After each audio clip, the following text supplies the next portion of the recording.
తెలంగాణలో 10 ఏళ్ల నుంచి చచ్చిన పాములా పడి ఉంది కాంగ్రెస్. అలాంటి సమయంలో రేవంత్ రెడ్డి కాంగ్రెస్ కండువా కప్పుకున్నారు. ఆయన మాటలు, విమర్శలు దుందుడుకు స్వభావం, ఇతర పార్టీలపై ఎదురు దాడి, అధికార పక్షంపై పోరాటం మొత్తంగా ఏఐసీసీ అగ్రనేత రాహుల్ ను ఆకట్టుకున్నాయి. ఎంతో మంది సీనియర్లు వద్దన్న, పార్టీలో ఉండం పోతామని బెదిరించిన వాళ్ళందర్నీ లైట్ గా తీసుకుని రేవంత్ చేతిలో పార్టీ పగ్గాలు పెట్టారు రాహుల్. ఆ తర్వాత వచ్చిన అసెంబ్లీ ఎన్నికల్లో రేవంత్ ఉద్రిక్త ప్రసంగాలు, అటు అప్పటి బీఆర్ఎస్ ప్రభుత్వంపై వ్యతిరేకత అన్నీ కలిసి కాంగ్రెస్ కు అధికారం తెచ్చిపెట్టాయి. ఇక్కడ కూడా మళ్లీ కుర్చీ కోసం పార్టీలో పోరాటం. ఎవరి లాబియింగ్ వారు చేసుకున్న పార్టీని అధికారంలోకి తెచ్చాడు అని బలంగా నమ్మిన రాహుల్ సీఎం కుర్చీపై రేవంత్ ను కూర్చోబెట్టారు. ఎలాగో పాలనా పగ్గాలు చేతికి వచ్చి దాదాపు 14 నెలలు గడిచింది. ఎన్ని విమర్శలు, ఆరోపణలు వచ్చినా రేవంత్ కుర్చీ ఇప్పటికీ పదిలంగానే ఉంది. కానీ ఇటీవల కాలంలో ఏఐసీసీ నేత రాహుల్, తెలంగాణ సీఎం రేవంత్ కు మధ్య గ్యాప్ వచ్చిందట. రాహుల్ గాంధీ ఈయనకు అపాయింట్మెంట్ కూడా ఇవ్వడం లేదట. అందుకే ఇటీవల వరుసగా ఢిల్లీకి వెళ్లి వస్తున్నా అక్కడ అగ్రనేత దర్శనం మాత్రం కావడం లేదు. అసలు వీరిద్దరి మధ్య గ్యాప్ ఏంటి, ఎందుకు వచ్చింది, పార్టీలో ఏమనుకుంటున్నారు, ఈ స్టోరీలో చూసేద్దాం.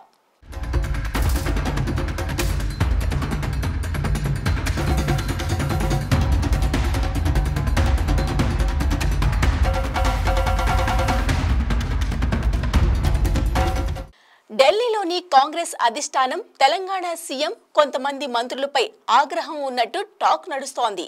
ఇటీవలే సీఎం రేవంత్ రెడ్డి ఢిల్లీకి వెళ్లి మళ్లీ ఉత్తి చేతితోనే రాష్ట్రానికి తిరిగి వచ్చారు. మంత్రివర్గ విస్తరణ, నామినేటెడ్ పదవుల భర్తీ, కొంతమందిపై ఫిర్యాదుల పత్రాలు పట్టుకుని హస్తినకు వెళ్లారు. అక్కడ ఏఐసీసీని కలిసే ప్రయత్నాలు చేశారు. ఏం పని లేకుండా 2 రోజులు ఢిల్లీలోనే మకాం పెట్టారు. రాహుల్ గాంధీని కలిసేందుకు రేవంత్ రెడ్డి పలుమార్లు ప్రయత్నాలు చేశారు. కానీ ఏఐసీసీ ఆఫీస్ నుంచి మాత్రం సార్ బిజీ అనే సమాధానమే వచ్చింది. దీంతో మళ్లీ తిరిగి రిటర్న్ ఫ్లైట్ ఎక్కేశారు. అంతేకాదు, ఏఐసీసీ రేవంత్ మధ్య గ్యాప్ ఉందంటూ ఎలాంటి ప్రచారం రాకముందే సీఎం మాత్రం ఉన్న పళంగా తనకు తానే బయటపడ్డారు. ఏదో ఒక సందర్భంగా తమ మధ్య గ్యాప్ లేదంటూ చెప్పుకొచ్చారు. కానీ రేవంత్ రెడ్డి స్వయంగా పట్టుకుని వెళ్లిన పత్రాలన్నీ ఎక్కడో పడేయడం, ఇటు మంత్రివర్గ విస్తరణకు అనుమతి రాకపోవడంతో ఈ గ్యాప్ పై అనుమానాలు పెరుగుతున్నాయి. ఇదంతా నానానికి ఒకవైపు అయితే, తాజాగా రాష్ట్రానికి వస్తున్నట్టు రాహుల్ కార్యాలయం నుంచి టీపీసీసీకు 3 రోజుల క్రిందట సమాచారం ఇచ్చారు. దీంతో వరంగల్లో రాహుల్ టూర్ ఉందని సీఎం సహా నేతలంతా అటు వెళ్లేందుకు రెడీ అయ్యారు. ఆ తర్వాత మరునాడే రద్దు చేసినట్టు ఏఐసీసీ మళ్లీ సమాచారం పంపించింది. ఇక్కడ విచిత్రం ఏమిటంటే, రాహుల్ రాష్ట్రానికి వచ్చే విషయం సీఎం రేవంత్ కు తెలియదట. రాహుల్ వస్తుంటే తమ పార్టీ ప్రభుత్వంలో ఉన్న రాష్ట్ర సీఎం కు సమాచారం ఇవ్వరా అనేది ఇప్పుడు అంతటా నడుస్తున్న చర్చ. రాహుల్ కు రేవంత్ కు మధ్య గ్యాప్ ఉందని జరుగుతున్న ప్రచారానికి ఇది మరింత బలంగా మారిపోయింది. రాహుల్ గాంధీతో నాకు గ్యాప్ లేదు, నేనే ఆయన అపాయింట్మెంట్ అడగలేదు అని ఇటీవల ఢిల్లీలో రేవంత్ రెడ్డి మీడియాకు చెప్పుకున్నారు. ఇలా చెప్పుకోవాల్సిన పరిస్థితి వచ్చిందంటేనే సమస్య ప్రారంభమైందని రాజకీయాలపై అవగాహన ఉన్న ప్రతి ఒక్కరికి అర్థమవుతూనే ఉంది.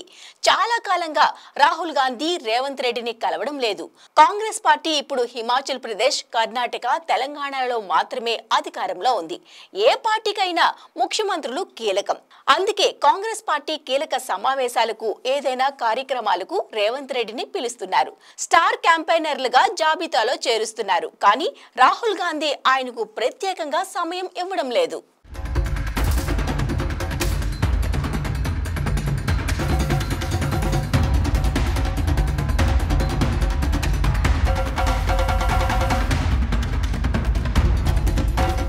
రాష్ట్ర మంత్రివర్గంలో 6 ఖాళీలు ఉన్నాయి.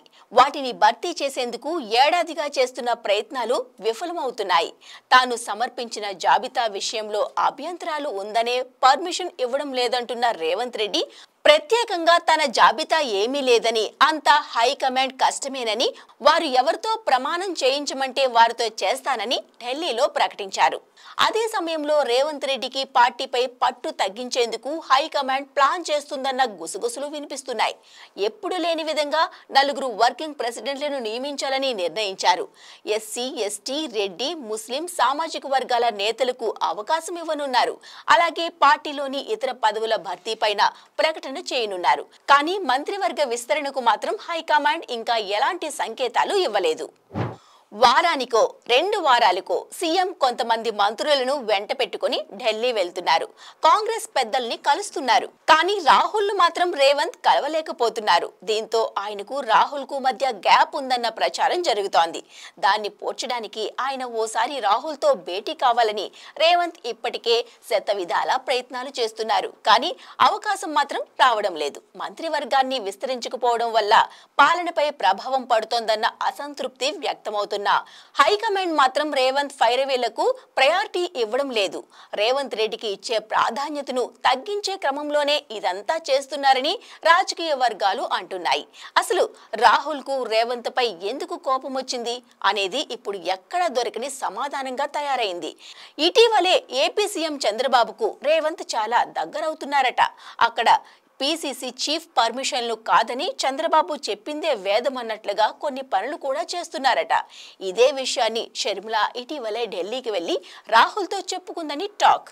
చంద్రబాబుకు దగ్గరవుతూ బీజేపీతో స్నేహం చేస్తున్నాడనే అనుమానాలు రాహుల్ కు వచ్చినట్లు కూడా ఆఫ్ ద రికార్డ్ టాక్. మరి చూడాలి, రాహుల్ ను కలిసేందుకు రేవంత్ ప్రయత్నాలు సక్సెస్ అవుతాయా, గ్యాప్ లేదనే విషయాన్ని రేవంత్ సమాధానంగా చెబుతారా అనేది చూడాల్సిందే.